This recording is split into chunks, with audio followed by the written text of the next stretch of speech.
All right, guys. So after I made that last video about managing open trades, taking profit, I thought of a few more things I wanted to mention. So here we are, part two. All right. So we went over a lot of things, but one thing I didn't talk about much is being in drawdown or closing partial profit or managing the trade in any way when you're not in profit, but still able to take some action. So let's look at this example. Again, it's a wrong time of day, but it's a similar pattern here. It's a very textbook pattern. So there's a sign of strength or automatic rally. Of course, we can mark here. There's a little break, no supply, 14 EMA continuation. At this point, it looks like it's not going to really come back here and probably start trending upwards. But it's a slow time of day following that.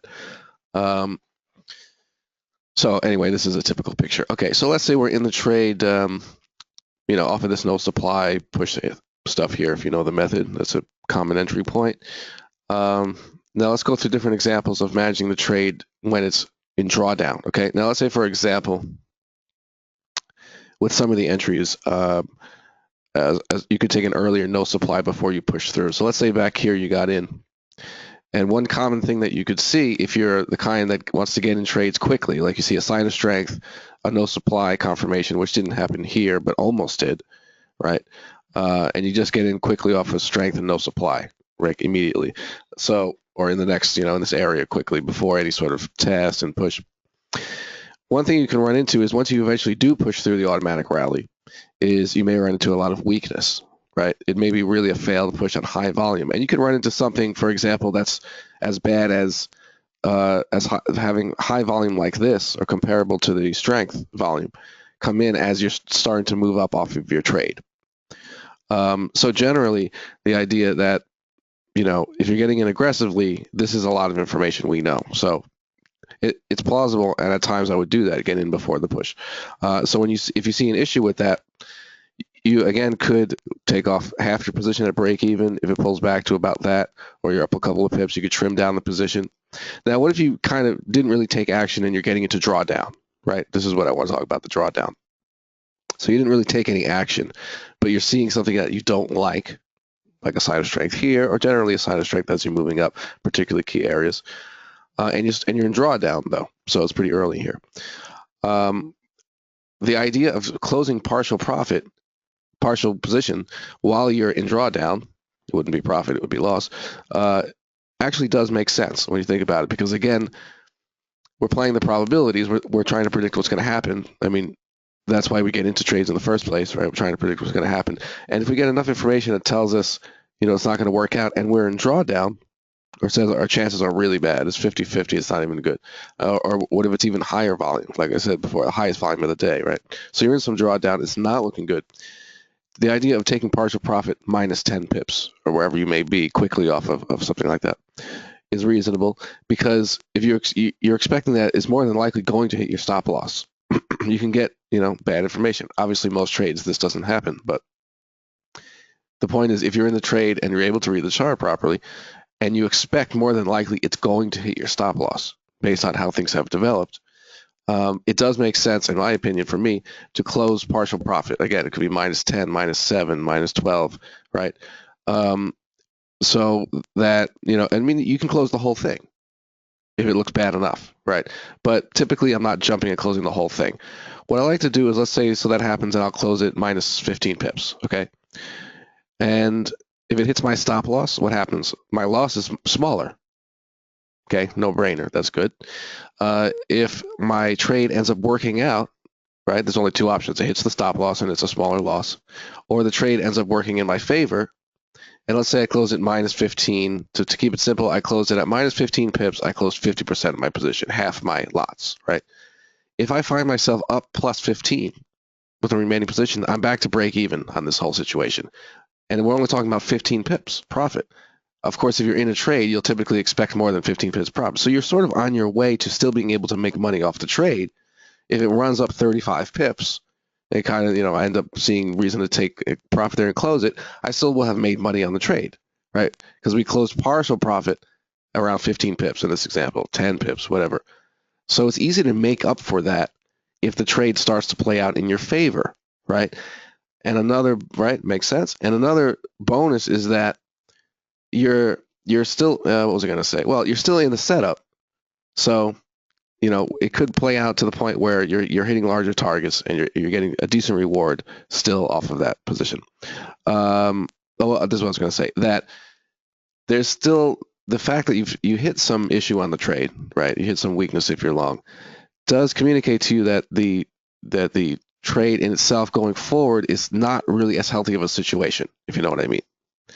So if we move up, we see a lot of weakness, right? High volume weakness, and we start to move up. It's still telling us, well, this trade is not the greatest thing still to be in, right? We want that imbalance to be there as much as possible as we're in the trade.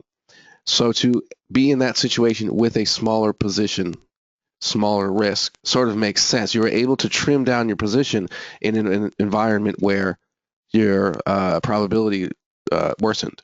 So now you don't have as much risk running, even as the trade moves along, because it's, that's not something we want to see. We know going forward, a lot of selling could take away probability. It could move up here and hit a ton of selling. It could go wacky and drop on news or something, right? Whatever. So it's a more risky environment, and therefore you would have a small position on. If you close it slightly negative, to me, it's worth it. It makes sense. You want to position yourself properly. So that was the main point that I wanted to make with this video, was that closing partial profit. Now, there have been times, it happened this year, maybe a few months ago it was, where I went through a month or 6 weeks or something where I didn't take no losses, but my losses were never full positions. This happened for at least 4 weeks, if not 6 weeks, because of course, you're gonna hit losses on occasion, and throughout a month, throughout 6 weeks, you will hit some losses. But I was able to have those losses be smaller, is my point, because rarely does the trade, of course, anything can happen. Rarely does the trade go to your stop loss without telling you that there's an issue first. Again, trying to move up and hitting weakness, something going on, right?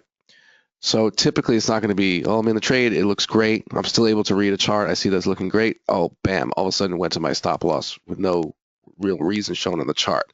It's very rare, right? So if you're able to, right, manage that trade off of what you're seeing, again, the when to take action and when not really comes down to being able to read in the chart and have experience. So that's all I could say about that. So the better you can read the chart, have control and patience and just know how to react to what you're seeing, know what it means, then the better you'll be at it over time.